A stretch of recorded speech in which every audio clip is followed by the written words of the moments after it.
Star Wars 7x7 episode 1843. Today, the other half of our look at the big reveals from the San Diego Comic-Con 2019 Star Wars events.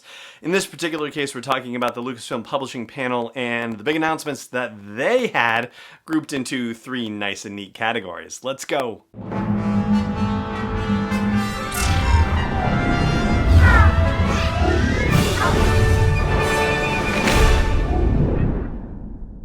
Hey Rebel Rouser, I'm Alan Voivod and this is Star Wars 7x7.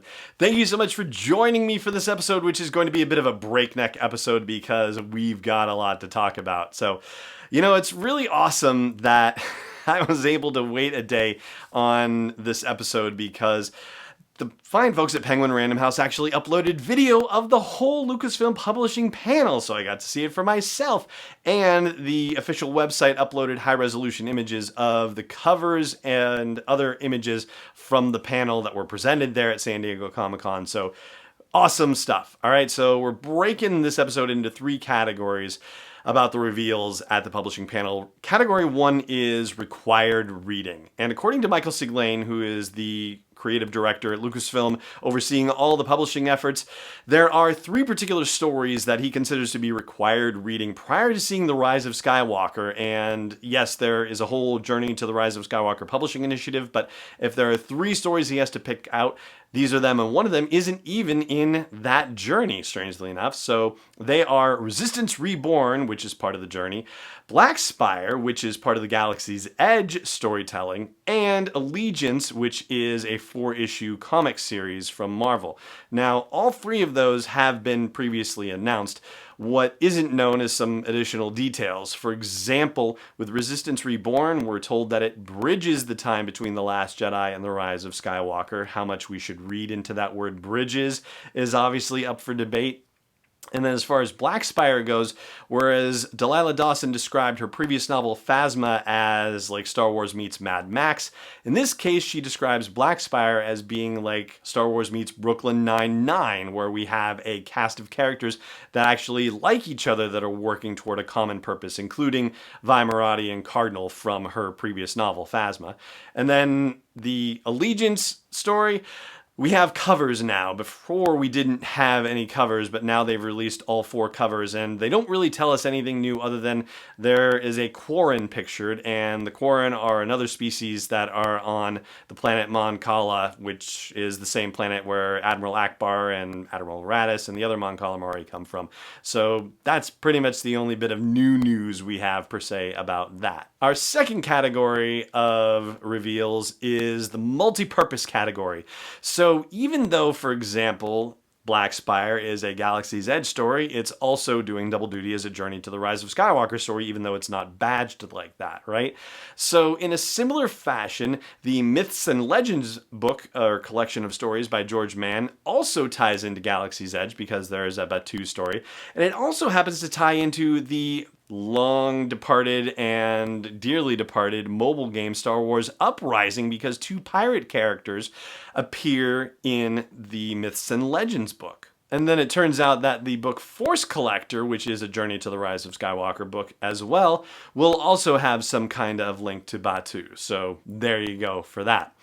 The third category would be the new news category, and since we're talking about Force Collector, I will say that we've learned a little bit more about what happens in the book. The concept is about how, even though you and I are totally familiar with the world of Star Wars or the story of Star Wars, people who live in universe aren't necessarily as well versed in that story and kind of have to go out and find out about that story for themselves. And so it's going to center around this character who has a power similar to what Quinlan Voss's is or sounds like, that he can touch an object and see its history. But to be able to understand what this power is and what it means, he's going to have to go out into the world and learn about the Jedi, learn about the galactic conflict to get some perspective on, who he is and what he can do and what it means for anything. And I guess you would say this is sort of a 3A-ish situation in terms of new news about finding out new things about stuff we already knew was happening. The Ultimate Pop-Up Galaxy book by Matthew Reinhart is going to have Rise of Skywalker content in it, which is brand new. The Dooku Jedi Lost audio-only story from Kevin Scott is going to get a printed script that's going to be released in October, so that's new news based on old news. And we also find out that Star Wars Adventures, which is a comic targeted at younger audiences by IDW, will feature Wookiees on Kashyyyk encountering the First Order for a couple of issues later this year.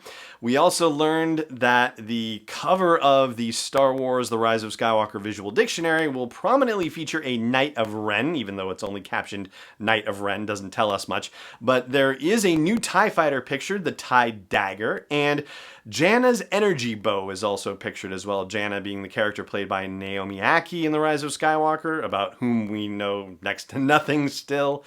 And there is one other piece of news that was completely revealed and brand new from the panel, and I will share that with you after the break. Stay tuned. This episode is brought to you by Constant Contact, the premier email marketing solution for small businesses and organizations. I've used their service since 2003, and over the past decade and a half, I've watched them evolve, make the product simpler, more powerful, easy to use, and do everything that they can to help train people to use the product more effectively and for it to work with other forms of marketing like social media, for example. So check out sw7x7.com/email to learn more about Constant Contact and start a free trial. Once again, that is sw7x7.com/email for a free trial. Welcome back. Actually, there are a couple of other things before I get to it. So really quick, Brian Rood, who does the photorealistic illustrations for, among other things, the Skywalker Saga book that's coming out by Delilah Dawson, he sort of looked off stage and was talking to someone, possibly a significant other, and seemed to suggest that he's going to be doing illustrations for something related to The Mandalorian as well. So that was one of those, like, blink and you'll miss it kind of moments. And then Project Luminous, the very mysterious thing that's coming out in 2020, was name-checked a couple of different times, and they were not able to tell us anything about it. It was basically just to tease the audience. But Charles Soule, who is part of Project Luminous, was allowed to break this bit of news, and I'm going to let him do it. This is straight from the panel itself. Well, there's a Star Wars story that I know it's the story that I really, really, really want to see told. I have a feeling many of you probably really, really want to see told, and I was asked to do it, which is kind of shocking. So can we say anything about it? I think so. I think we can show them. Yeah. That. Yeah. So Rise of Kylo Ren. Yeah. So Luke and Kylo and the Knights of Ren. That what you think that story is, that's this book. And I call it. You're going to be mad at me for saying this, but I call it From Ben to Ren in my head. I can't believe I'm doing it. It's astonishing. It's going to be amazing. There's a whole thing to it, which I don't think we have time to get into now. No. Yeah. We certainly do not, but we can say The Rise of Kylo Ren is coming this December, right before the film opens, from Mr. Charles Soule and our fine friends over at Marvel. And there you go. That is all the news that's fit to print from the Lucasfilm Publishing Panel at San Diego Comic-Con. Thank you for hanging with me for this breakneck review of all of that stuff. And thank you for joining me for the episode, which is now wrapping up, except for this one last thing, of course, and that is, may the Force be with you, wherever in the world you may be. This podcast is not endorsed or sponsored yet by Lucasfilm Limited, Disney, or 20th Century Fox. It is intended for entertainment and information purposes only. Star Wars, the Star Wars logo, all names and pictures of Star Wars characters, vehicles, and any other related Star Wars items are registered trademarks and/or copyrights of Lucasfilm Limited or their respective trademark and copyright holders. May the Force be with them. All original content is copyright 2019 by Star Wars 7x7. We hope you love it.